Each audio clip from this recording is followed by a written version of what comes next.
रामकृष्ण हरी. आजचे व्रत संकलन संपादक मानी चंपतराव डाकोरे पाटील कुंचिलीकर यांच्याकडून आम्ही वारकरी परिवार सेवाभावी संस्था नांदेड महाराष्ट्र आयोजित ग्रंथराज ज्ञानेश्वरी पारायण सोहळा 2026 अध्याय दुसरा दिवस दुसरा. आजचे चिंतन पुष्प. तरी अर्जुना तू हे नेनसी, जरी तत्वता विचारसी, तरी वदिता तू नवेसी, हे वद्य नव्हती. 138वी.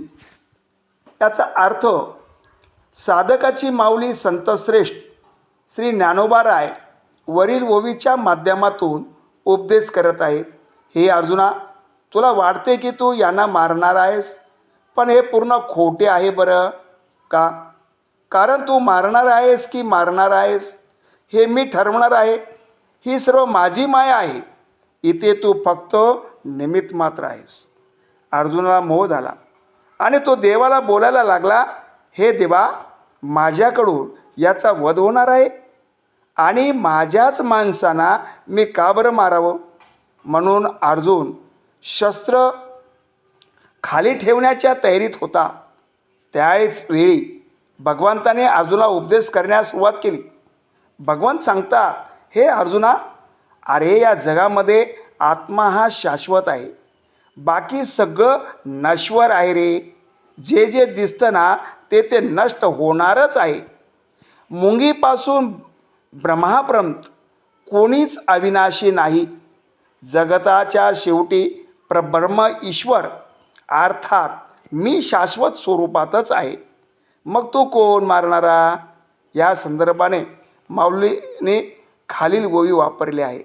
तरी अर्जुना तू हे नेनसी, जरी तत्वता विचारिसी, तरी वदिता तू नवेसी, हे वद्य नव्हती.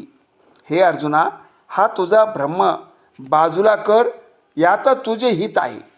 आपली सुद्धा अर्जुनासारखी गत झालेली आहे. आपल्याला वाटतं की हे मी करू शकतो किंवा हे माझ्यामुळंच होते, मी नसेल तर हे शक्य नाही. या जगात करता करविता सर्व काही ईश्वर आहे. आपण निमित्त मात्र आहोत, हे आपण समजून घेतलं पाहिजे. अर्जुनाला भ्रम झाला म्हणून देवाने गीतारूपी अमृत अर्जुनाला पाजले. आपल्याला सुद्धा मीपणाचा झालेला भ्रम दूर करण्याचे काम माऊली ज्ञानेश्वरीच्या माध्यमातून करत आहे. रामकृष्ण हरी.